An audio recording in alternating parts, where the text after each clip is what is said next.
Sir sir 3 नई railway line की आपने आज घोषणा की है। तो ये नई रेलवे लाइन में मैन डेज की बात की जाती है, हम कह सकते हैं कि इतने लोगों को रोजगार मिलेगा। तो क्या इससे रेलवे की भर्ती के लिए भी या रेलवे में जॉब्स की भी अपॉर्चुनिटी बढ़ेगी? दूसरा इससे जुड़ा हुआ सवाल है कि रेलवे भर्ती कैलेंडर की बात कही गई थी, तो अभी उसका अगला स्टेज क्या है और कब तक जो है अगली भर्ती आएगी? वैसे तो कैबिनेट से जुड़ा हुआ प्रश्न नहीं है, लेकिन जन जन से जुड़ा हुआ, इसलिए इस प्रश्न को भी लूँगा मैं। रेलवे का भर्ती कैलेंडर, ये भी एक ऐतिहासिक कदम प्रधानमंत्री श्री नरेंद्र मोदी जी ने लिया है। कई वर्षों से, कई दशकों से इसकी डिमांड होती थी कि रेलवे का रिक्रूटमेंट एक प्रॉपर कैलेंडर के तहत हो।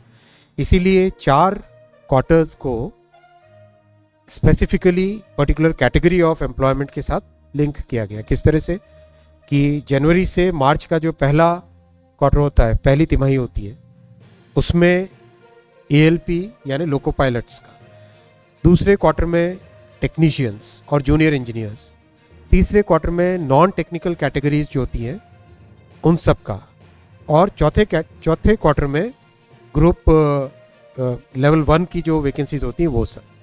इन सब को ध्यान में रखते हुए कंप्लीट एक एम्प्लॉयमेंट का पूरा एनुअल प्लान बनाया गया है और इसका रिजल्ट इतना अच्छा आया है। आज करीब करीब फर्स्ट और सेकंड जो क्वार्टर्स के एम्प्लॉयमेंट नोटिफिकेशंस निकले हैं उसमें क्लोज टू 45,000 वैकेंसीज रेलवे ने एडवर्टाइज ऑलरेडी कर चुके हैं।